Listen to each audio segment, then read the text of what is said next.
My problem with Southampton, yes, that is what we'll be talking about in this video. But before we do it, please do smash the like button and please do subscribe. Now, we're going to be outlining my thoughts so far on Southampton and kind of comparing it to last season. I'm a West Bromwich Albion fan, so I saw firsthand the tactical prowess of Southampton last season in the Championship, dominating teams with the ball and without the ball, and they hurt teams so often. And they did a double over West Brom in the league, and then in the playoff semi-final, they absolutely battered us and deservedly got promoted. And in that final, I really like the fact that one of the question marks with Southampton is the fact that they play so much possession-based football, and can they play as well without the ball? And they showed a differing style of play in that playoff final. I thought against Leeds, they kind of defended really well, and I thought, you know what? That's why I tipped them to stay up this season in the Premier League. I thought they've shown that they have got a plan B. They can play a differing style.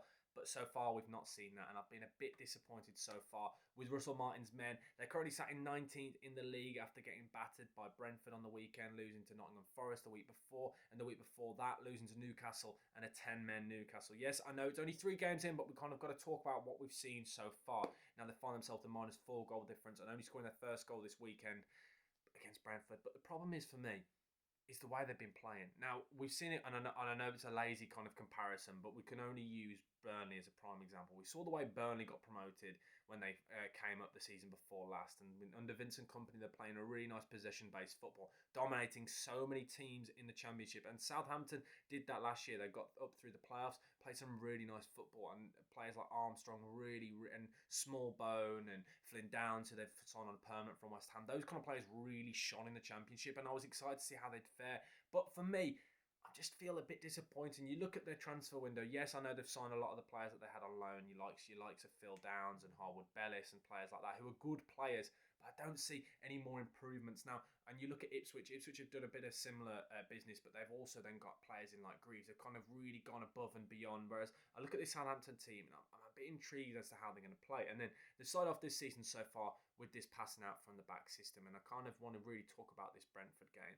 They've got the most possession so far on average in every game so far in the Premier League than any other team, and I think that just shows that they are going to try and play this passing out from the back football. And you watched it against Brentford. All 3 goals came from individual errors. Now, I can think of the Jack Stevens, the Bednarek moment, and there are so many other moments in this game where it was just really frustrating. And I've got nothing against passing out from the back, and I've got nothing against teams having an identity. But I also think, is it arrogance or is it naivety? Now, I look at it and think as a whole, step back and kind of look at the situation. Obviously, you are not going to be able to carry on playing the way you have played in the Championship and it to come and work instantly like that, especially when you're playing against some of the decent, better teams. And Brentford, no disrespect to them, they haven't played like the best of teams, but Brentford are a really good team, especially on the press. And Thomas Frank is a manager that when he came up and kind of changed the system, they didn't play as exciting football. They were a lot more tactically astute. They weren't passing out from the back than the way they were before. They were playing a lot more defensively strong, move to a 5-back system. And we're looking at Southampton, and they're just carrying on the way they're playing. I talk about naivety and maybe arrogance and things. And even in the press conference after, you saw Russell Martin talk about the fact that they didn't finish enough of their actions, and people are going to talk about the passing out from the back and push that as a narrative. But we can't help it. He said people are going to blame the passing out from the back, but it's a prime example. You can only blame the passing out from the back for those goals conceded, because it literally was passing out from the back where they made the mistakes. And in so many moments, you saw the players like Visser and Damsgaard and other players going forward, pressing and winning the ball back in such high areas. And the thing is, Brentford were brave, but so many other teams will have seen that now and go, do you know what? We need to recreate that. We need to send absolutely everyone forward, go man for man, and sometimes even throw an extra player in there to press the goalkeeper now, because as well, with Ramsdale in there, they're going to really be trying to home in, because we saw a few times when Ramsdale knocked the ball long and tried to hit the channels. You saw that how angry Russell Martin was on the side. They spoke about it on Match of the Day and the fact that there is going to be absolutely none of that. You saw the way Russell Martin reacted and basically just said, no, that doesn't happen again. You roll out from the back or you play out from the back. And I don't mind it, because I understand how it works. I understand that passing out from the back is by creating spaces, by creating overloads. Then when an extra player comes in, then you kind of then have a man free and you've got all that space then to break on. We've seen Manchester City do it. We've seen Arsenal do it. We've seen Barcelona do it in years gone by. Teams can do it. We've seen Swansea when they first came up into the Premier League as well. Teams can do it. But the difference is, I think you've got to kind of look at the assets you've got and kind of assess the situation. I know people won't like this quote, but I read Neil Warnock's book, and Neil Warnock spoke about having an identity, and he got asked that in the many jobs that he was in. and have you got a blueprint? Have you got a style of play? And he always said, I will play based on the squad that I have and based on the opposition. I'm a reactive manager. And I know a lot of people don't like that, but sometimes you have to be reactive rather than proactive in the Premier League. You've kind of got to look at each team, especially when you've just come up and you're trying to solidify yourself as a Premier League team. You're trying to stay up, knowing how difficult the teams are in the Premier League. And the fact that Brentford are a prime example, they've come up and they've stayed up, and that's the thing. They're now they've solidified themselves as a constant Premier League team. And I feel like Southampton should look at that and maybe think, should we kind of just kind of calm this down a bit? Like, I'm not saying don't pass out from the back. I'm not saying knock the ball long. I'm saying maybe look at the way you're playing. Maybe shift things around. I know they've gone for a 5 at the back system and tried to then allow Ben Burton, Diaz and Armstrong to kind of play as wide forwards and get in. And occasionally just hit the channels. Those two players are both absolutely rapid. We've seen Armstrong, especially in his Blackburn days as well, kind of getting in behind constantly.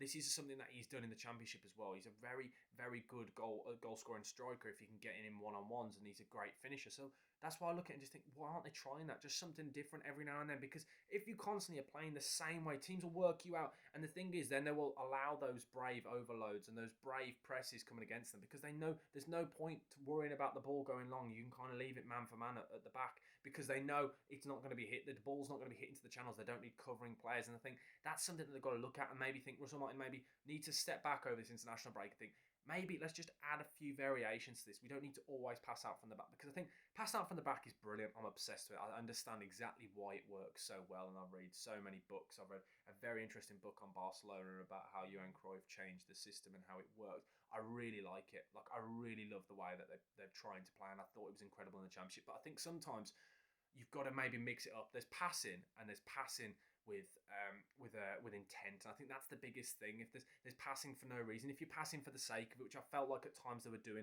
Carl Walker-Peters coming inside with Bednarek and Jack Stevens, and they were playing in triangles, but they never then played it into Smallbone or into Downs or anyone then going forward. It just kept moving it around on the edge of their own box. I just thought it was crying out for somebody to kind of just drop in and take the ball and then hit it back out, then out wide, because that's where it works really well, when that holding midfielder comes in, where it's the centre back that plays the ball into them, or the goalkeeper, and they hit it out wide straight away, and then you get going. But that's the problem that Southampton didn't do. There was no intent with it. There was no passing with intent, and a few times it was really frustrating. You were watching them, you need that one person to take that one risk, rather than taking the risk by just passing 5-yard passes and going backwards again and going sideways. Sometimes you need to, I hear Ryan Giggs speak about this quite often, sometimes you need that one player to take that risk, to then drag that one player, maybe just drop the shoulder when you've got the ball in the centre and things like that. But that never happened, and because they then kept passing around the back, but as in literally when I say around the back, on the edge of their own box, at times in their own box, and never got out of their own third, that's when Brentford just kept throwing more and more men going forward, and that's my problem with them.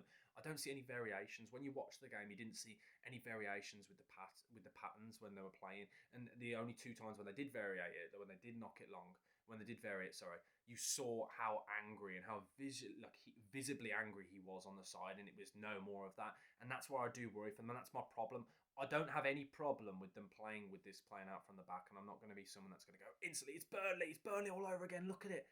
I like the fact that the ambition, I understand what they're trying to do, but I also think you've got to have some variation. You've got to kind of try and react to size and maybe change up the way they're playing, because if they play like this every single week, teams will find them out. The way Brentford have picked them off, the way 10 men and Newcastle, I know obviously they had a lot of chances in that game, but they didn't finish their chances. They've got to kind of try and vary these ways they're playing, and that's what I'm a bit worried for, which is why my problem. I'm not going to say, oh my word, they're going to get relegated at bottom of the league, because it's very reactionary. It's too early to say that, but I do think it's worrying times if they don't mix it up, if they don't change things, if they don't start reacting to teams. And I'm not saying respect every team, so I like the fact that they've come up and they're trying to play their own way. I understand it, but I think they've got to look at the blueprint and see the other sides that have tried to do this in years gone by.